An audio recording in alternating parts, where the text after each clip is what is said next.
नमस्कार मित्रांनो, आपल्या ब्युटी ऑफ कोकण या चॅनलमध्ये तुम्हा सगळ्यांचे स्वागत आहे। तर आज आपण आमच्या निसर्गरम्य वातावरणात असणाऱ्या पारमाची गावच्या भूताच्या बेंदस आलेलो आहे। तर आज आम्हा समूह मंडळींचा वनभोजनाचा बेत आहे। तर आमचे दादा आणि आमचे काका आज आम्हाला अस्सल गावरान मटण रस्सा बनवणार आहेत। तरी आता दादांना विचारूया कशा प्रकारे ते बनवणार आहे।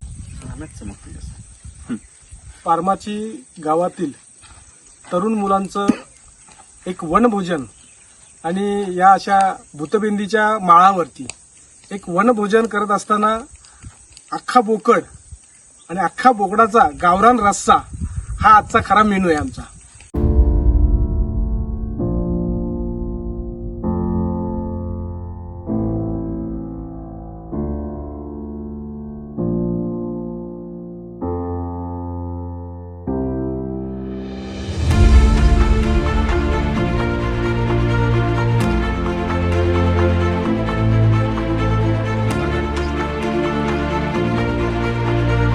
लसूण मिरचीची पेस्ट आहे। तेल गरम झालेलं आहे। तेल गरम झालं की आलं लसूण ही पेस्ट आहे, ही पेस्ट पहिले आम्ही त्याच्यामध्ये फ्राय करतो।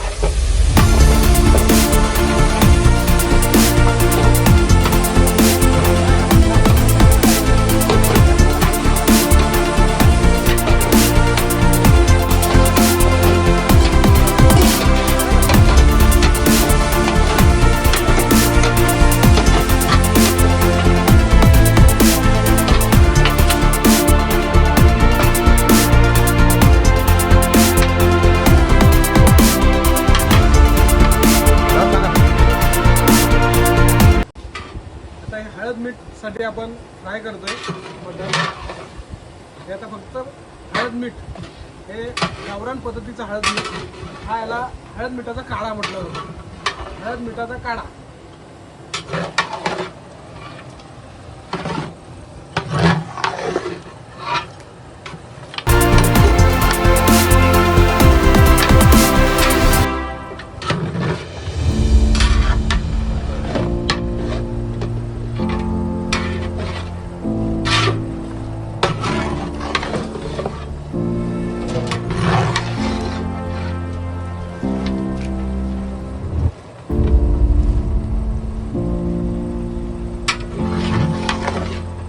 चाललात तुम्ही? हा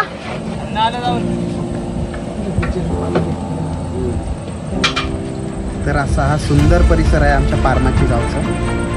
खरंच निसर्गरम्य अशा वातावरणात आमचं पारमाची गाव वसलेलं आहे। खरं तर थोडं आपण झूम केलं तर तुम्हाला इथे घरं दिसतील। एक्झॅक्ट इथे आमचं पारमाची गाव आहे।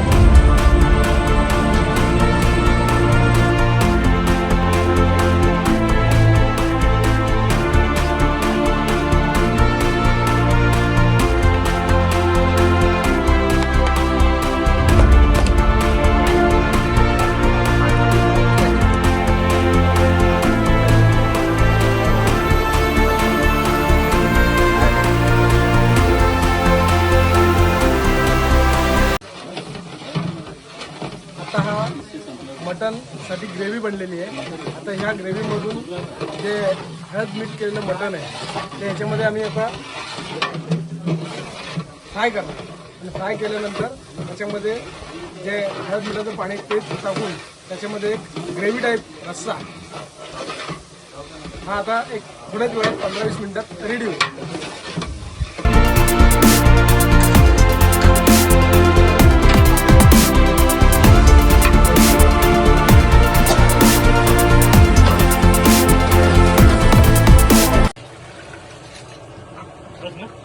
आता हळद मिठाचा रस्सा बनणार आहे। आता हा हळद मीठ शिजून देणार। शिजून झालं की मग पुढची प्रोसेस आमची आहे ती रस्स्याची।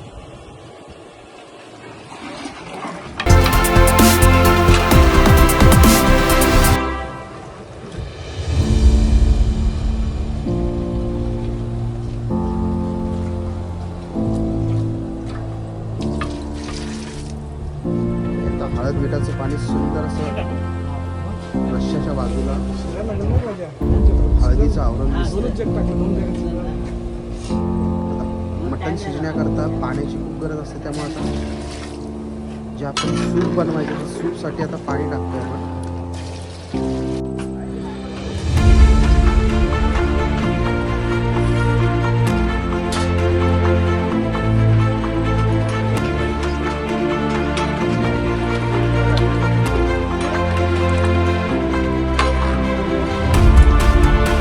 तयार झाला आमचा मटण रस्सा. आणि आता सगळ्यांना मिळणार आहे मटण भात वडे रस्सा. गावच्या पद्धतीने बनवलेला मटण भात वडे रस्सा.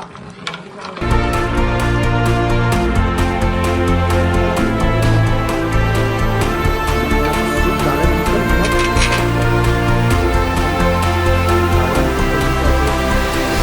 रस्सा बनवणार आहोत.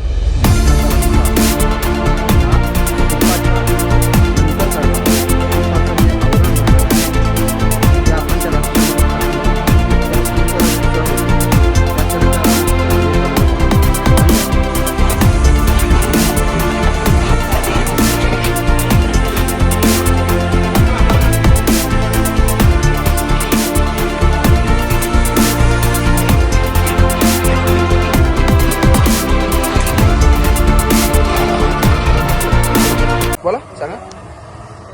आता याला कड आलेला आहे हळद मिठाला. आता हळद मिठाला कड आल्यानंतर हे आपण कोथिंबीर टाकतोय त्याच्यामध्ये. कोथिंबीरमुळे आणखी त्या हळद मिठाला थोडी टेस्ट चांगली येते. अशा तऱ्हेने आता ही कोथिंबीर टाकून झालेली आहे. दाखवते